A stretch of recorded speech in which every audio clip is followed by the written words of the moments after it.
So we'll start now with Atma Nirvriti, chapter 12. Drishyam auricullumilla, the non-existence of objects. So this is a continuation from chapter 11. In chapter 11 we did, how can thoughts which arise and set in me be other than myself? They have to be me only. When there is a thought, I am seeing myself. When there is no thought, I remain in my own glory. So Atmananda says, if you reach this understanding in your experiential recognition, it becomes evident that this entire world of people, situations and things is simply a thought. The seed of the world itself is a thought, and from that seed springs forth this world picture every morning, and it dies every night. And it's only a picture, a 4-dimensional picture. Like how you go to IMAX and you watch this 3D movie and it seems that really those things coming at you are real. It's exactly like that. It is like that 4-dimensional movie. It has length, width, height and time. 4 dimensions. But it is simply a thought. And that thought is nothing but me. How can it be anything other than myself? And when you see the movie, the 3D movie, what is it in reality? It is light that is being projected on a screen. And there are images visible there. There is no real hero there, no real heroine, no real villain. What are they really made of? They're simply light. Simply light. There is no great situation, no money, no story. It is simply light. There is no perception of sight, sound, smell, taste, touch really. It is simply light. Exactly like that. My personal world is nothing but images on a screen. And there is a light projecting that. There is no good and no bad, no right, no wrong. There is no happiness, no sadness. Everything is simply this light that is projecting. This entire world is simply a thought. So now you will have to drop just intellectually understanding this, and you will have to experiment with your own family, your own parents, your own kids, your siblings, your spouse, your friends, your colleagues. Can you see them all as simply thought? Your finances, your money in the bank, your career, your shares, your idea of a career or your idea of no career. Everything is simply thought. My entire universe that comes up every morning is simply thought. Have you started seeing like that? Seeing everyone in this personal universe of yours like that? There is no proof of existence of even one single person. There is no proof of existence of even one single thing, one single object. Forget people, objects. There is no proof of the existence of even planets or the earth or the sun or the moon, the solar system, the multiverse. Every single thing is nothing but a thought. There are no objects existing out there. It is simply thought.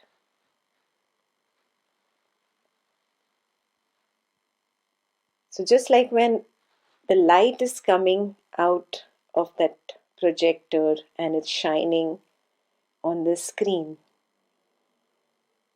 is the light different from the light which is on the screen? The light at its source, can it be different from the light which is images on the screen? No. The source from where the light is projected and the screen where the light takes the form of images, hero, heroine, money, palace, garden, both the same. This light at the source is formless. This light on the screen in the form of a hero, heroine, garden, palace has name and form, nama rupa. But both is same. Quality is the same. It's just light. Is this very clear? There is no difference. So neither the light at the source nor the light between the source and the actual projection nor the projection light are different. They are all one and the same. I am the source of that light, and I am that light itself, and I am the name and form, which is the projection of the light. I am all of them. I, the ocean of knowledge. Consciousness is nothing but ocean of knowledge. I project knowledge. And knowledge, when it's projected, takes name and form. The projected name and form is what I call thought. The source is what I call I. But I, the source light, and the light that is falling on that screen and is seen as that particular name and form, we are not two different entities, it's the same light. There are no objects out there. It is simply thought. So let's experiment to see, can we see this experientially? So I hope everybody got their fruit. Do you have your fruit? Can you bring it out? Now we will experiment with sense of sight. Leave all previous experiment memories aside. They were different. This object is the same, the prop is the same, but the experiment is different. Okay? So you keep your fruit in front of you. We will experiment with the sense of sight. Look at the fruit. Is there a separate seer, a separate process of seeing, and a separate object of sight? Do you notice three separate aspects, or is there just one in your own experiential recognition now?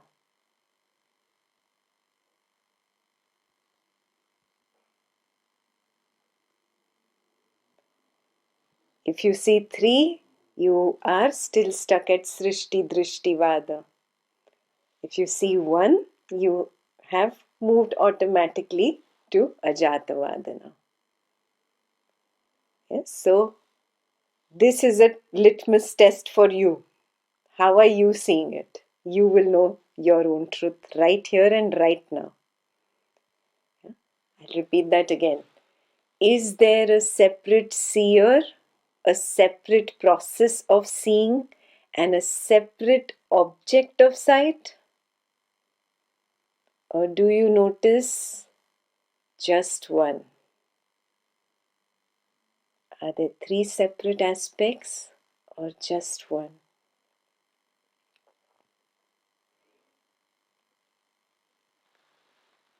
You see, go deeper into this exploration. Is there really a seer involved in the process of seeing?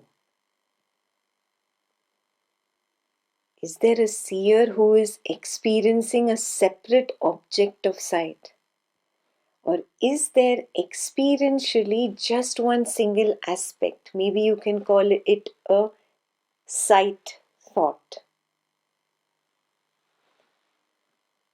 Do you recognize it as a single 4D image thought? And that entire image thought is one single screen, which includes your own body, your computer, your desk, your room, your fruit. Everything is one single image thought. Is this different from the image thought that you saw in your dream state? You'll notice that it is a single image, and dream is also exactly like that. Do I need physical eyes for knowing this image thought? No. If it happened in the dream state, that means I don't need physical eyes. So really the whole idea of a seer collapses there. Do you recognize that these are simply labels, not individual objects? Seer, seer's eyes, seer's physical body, object of sight like the computer, the room, table, chair. They are all simply labels put on a single screen thought or a single image thought. Do you clearly recognize it as nothing but a single thought?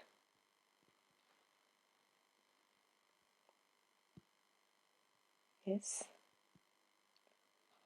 So now you will understand verse number 1.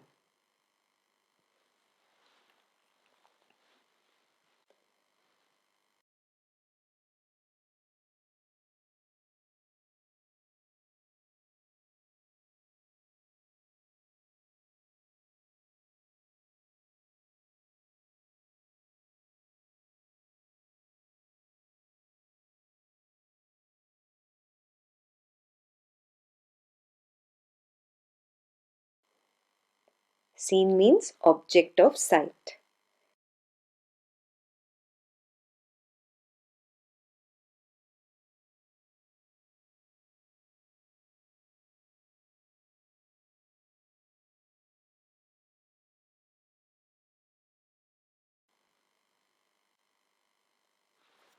Before the light starts projecting, there is no scene, there is no drishyam. And there is no scene after the scene.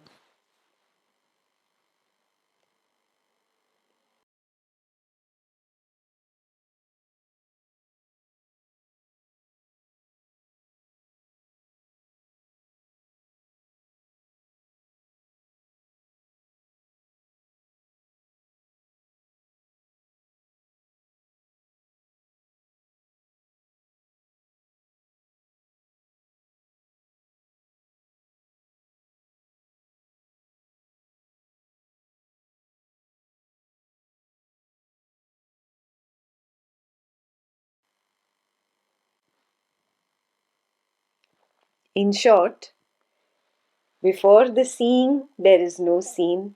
After the seeing, there is no scene. Even during the seeing, there is no scene. Without a doubt. There is no drishyam. There is no object of sight. Objects of sight do not exist.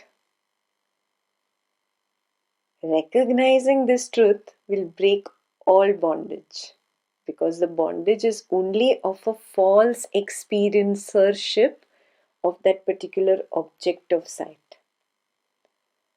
Now, if we come to this clear recognition, there is no object of sight, what bondage would be there?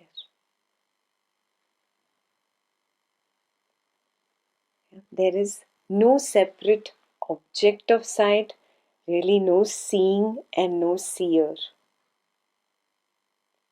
These three aspects were just simply labels put on one single screen. Till now we don't know what this single screen is, but it is definitely not an object of sight because it includes the label seer. It includes the label seeing and it includes the label seen or the object of sight.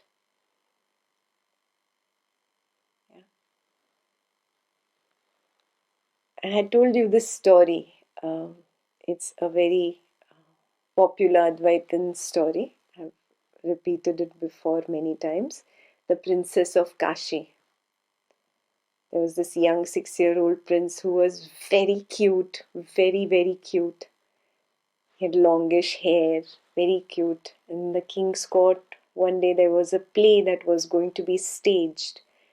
And the girl who was supposed to play the role of Princess of Kashi was unavailable that day.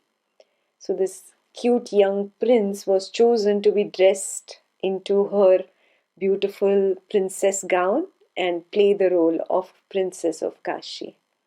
And he did such a good job, the queen was very happy. She ordered that they make a painting of this young prince. And the painting was made. 20 years down the line, this prince who had turned into a handsome young man, he happened to visit the storeroom of the palace and he saw that painting and he fell in love instantly with the beautiful Princess of Kashi. And he was pining in his love when the minister noticed and asked him what is the matter. And he expressed his desire.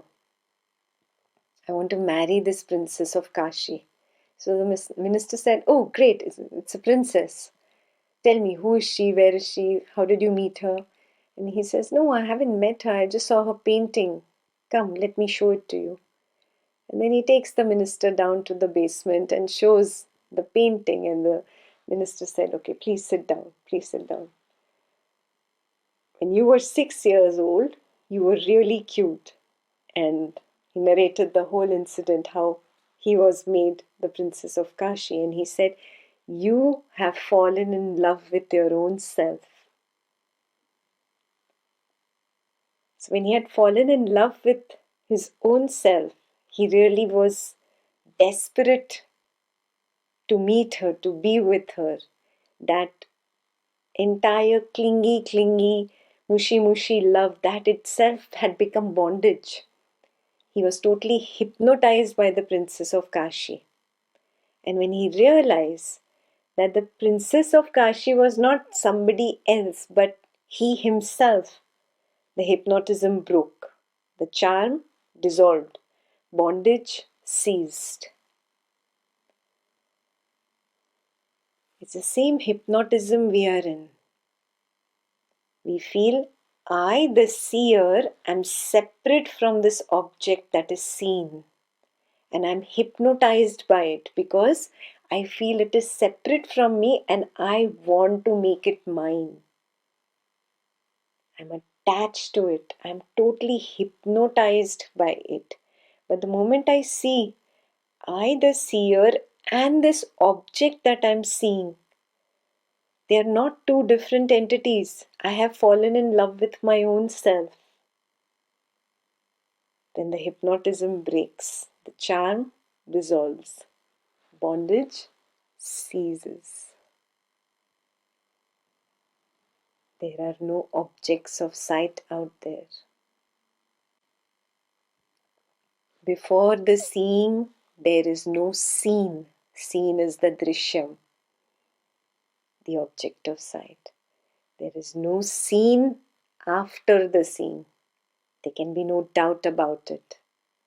When this truth is clearly understood, it will be evident that there is no seen even at the time of seeing.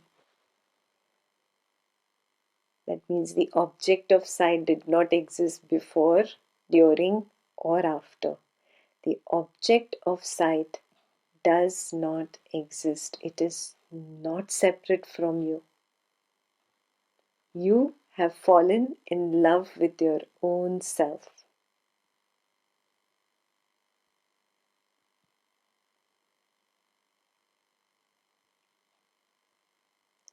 You have fallen in love with your own self. Now let's do a similar experiment with sound. You are listening to my voice. Is there a separate hearer, a separate process of hearing, and a separate object of sound called Ekta's voice? Examine carefully. How do you see it now? Do you notice it as three separate aspects or just one? That is your litmus test whether you're still at Srishti Drishtivada or have you naturally progressed to Ajatavada. Is there really a hearer involved in the process of hearing who's experiencing a separate object of sound? Or is it experientially just simply one aspect, one single sound thought? And the sound thought includes your ear, the sound waves of my voice, the process of hearing, and the source of the voice, Ekta's voice. All of it is one single, really, one single aspect. It's indescribable. You cannot really put a word to it. That's why I'm just saying sound thought for right now. It's a stepping stone using these words, sight thought, sound thought. It's not the final because I don't know. It's indescribable. There is no real sound object before the hearing, after the hearing, or even during the time of hearing. Without a doubt. This seizes all bondage with sound. That Princess of Kashi's voice that you wanted to hear, that you had fallen in love with. It's you.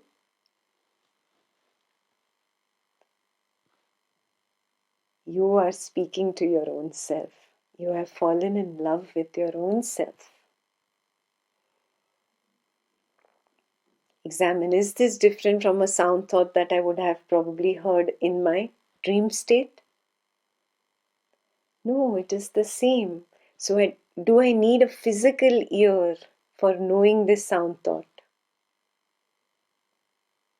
No. Do you recognize that these are simply labels? They are not individual objects. Hearer, hearer's ears, hearer's physical body, the object of sound, Ekta's voice, birds chirping, the wind, the rain, phone bell, music. No, these are simply labels put on a single sound screen thought. Do you clearly recognize it as nothing but a single thought?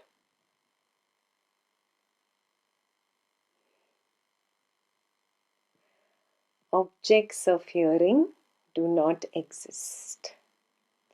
Recognizing this truth will break all your bondage, because that bondage was only of a false experiencership of a separate object of hearing. But what bondage is there if there is no separate object only?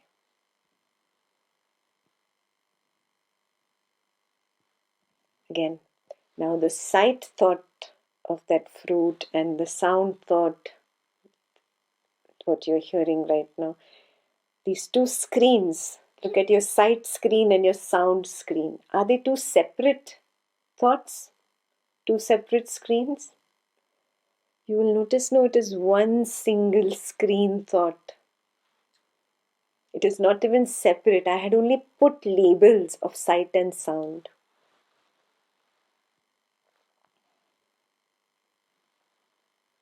Do the same for the sense of smell. Open your fruit box. If it's in a box, open the box and smell the fruit.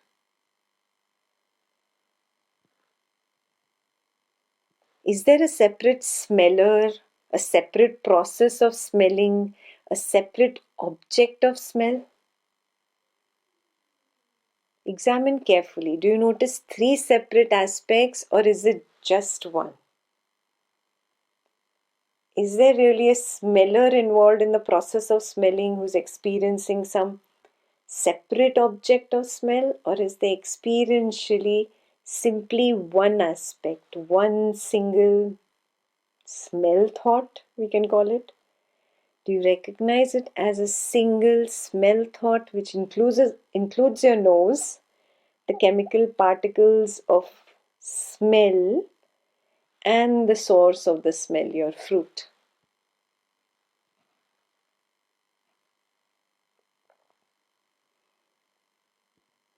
It's a single smell thought. There is no smell object, drishyam, before the smelling or after the smelling or even during the time of smelling, without a doubt. If you see this, this ceases all bondage.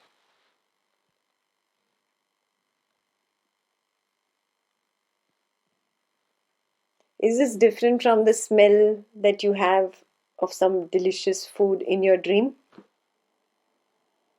No, it's the same. I did not need a physical nose for smelling my dream fruit. Yeah? That means I do not need a physical nose to know the smell thought. These are simply labels I have put. Smeller, smeller's nose, smeller's physical body, and an object of smell like a perfume or some fragrance of the rose or some wonderful fragrance of the fruit or the yucky, sweaty smell from your body. Simply labels I have put on a single smell screen. Do you clearly recognize it as nothing but a single thought, not 3 separate aspects? Objects of smell do not exist. Once you recognize this truth, it will break all your bondage of overeating. All the yummy, delicious food that you want to overeat and possess and make it mine. I've fallen in love with myself. I am Princess of Kashi. I am that dragon fruit that I want to eat. Right? Because this bondage is only of a false experiencership of that particular object of smell.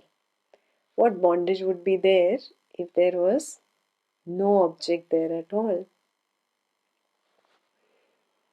Again, now let's look at the sight thought, sight of the fruit, the sound thought, sound of my voice, and now the smell of the fruit. So the sight thought, sound thought, and smell thought. Are they 3 separate thoughts, or is it a single screen thought? It's a single screen thought. Now you're touching the fruit, it's in your hand. Is there a separate toucher, a separate process of touching, and a separate object of touch? No, there are no 3 separate aspects. It's just one. Notice, is there really a toucher involved in the process of touching a separate object of touch?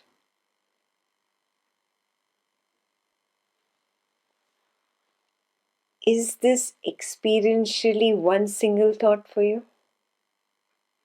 Do you recognize it as a touch thought, which includes your skin, the texture of the fruit, and hardness or softness, is that different from the source of the touch?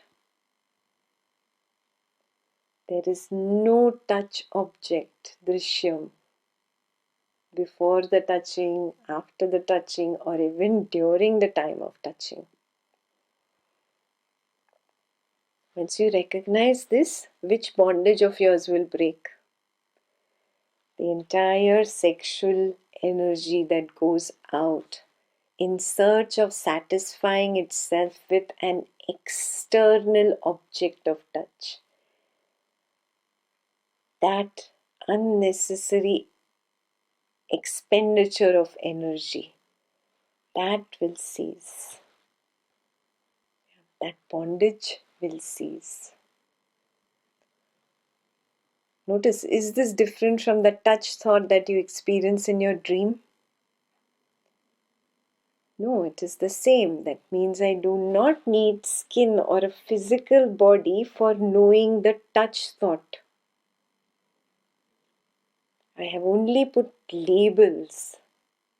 There are no individual objects. There is no toucher's skin, toucher's physical body, an object of touch like a hard or soft surface, or another physical body. I have simply put labels on a single touch screen thought. Do you clearly recognize it as nothing but a single thought? Objects of touch do not exist. When you recognize this truth, the biggest bondage will break, because our biggest bondage that has kept us, the most strongest instinct, is either food or sex. Yeah? So taste, smell, which is linked to food, and touch, which is linked to sex. These are the two strongest instincts that hold us to this feeling, this strong belief, I am this body. And I am experiencing objects. And I want those objects.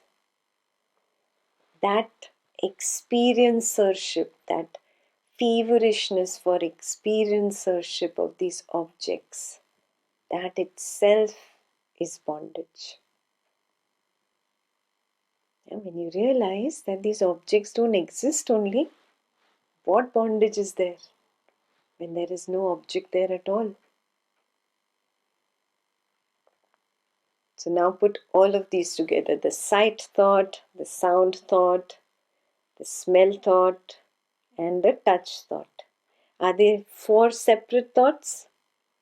Or is it all a single screen thought?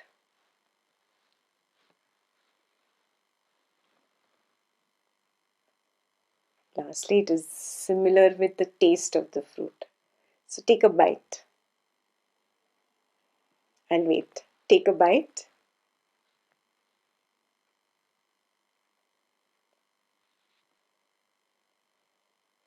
Is there a separate taster, a separate process of tasting, and a separate object of taste? Or do you notice just one single taste thought there? Is there really a taster involved in the process of tasting, a separate object of taste? Or is it experientially one single thought?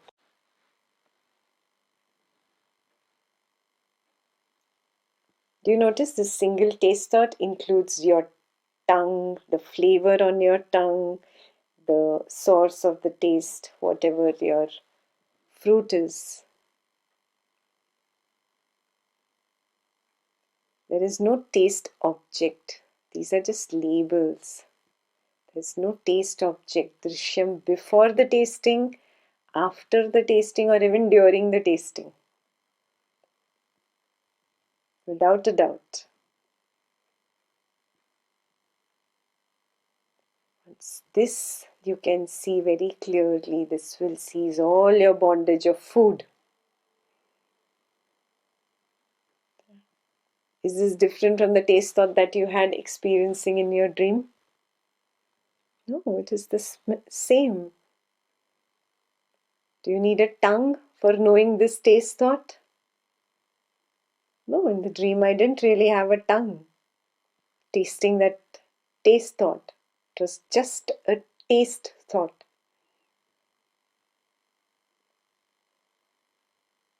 So if this is opening up a bit for you, do you recognize these are simply labels on individual objects? A taster, taster's tongue, taster's physical body, an object of taste like this fruit or some veggies or whatever delicious food that really hypnotizes you and you forget about your diet.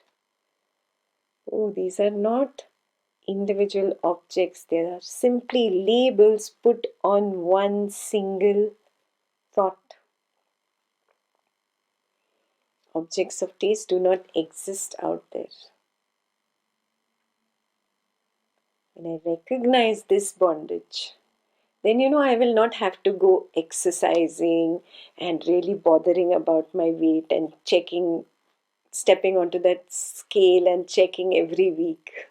Why? Because the bondage of a false experiencership of that object of taste, which is separate from me, and I need to consume it, I need to taste it, I really need it.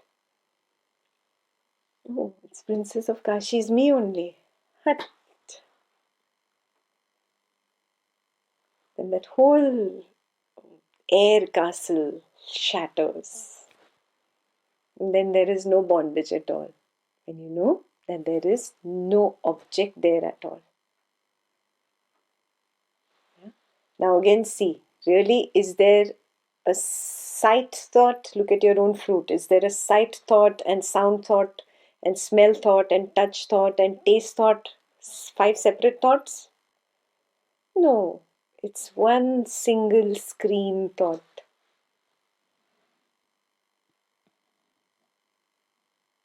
Look around, look at your room, along with the computer and the table and everything. Isn't it one single screen?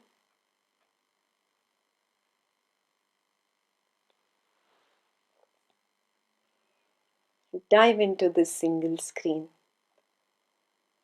Recognize it as a single screen thought.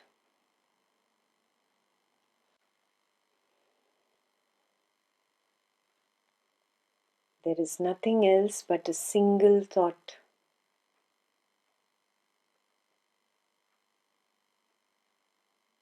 When I recognize a thought, I am seeing myself.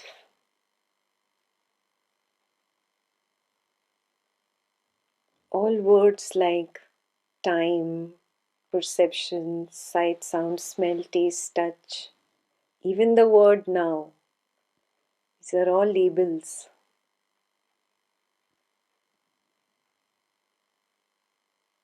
There is no sight, sound, smell, taste, touch. There are no feelings, sensations. There is no now. Even the word I is a label. There is no I.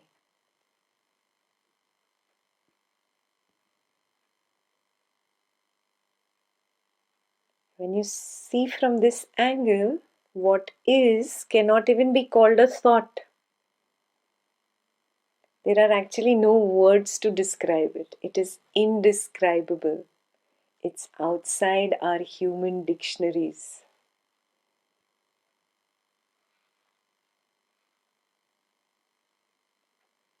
You cannot even call it one. It is actually no two.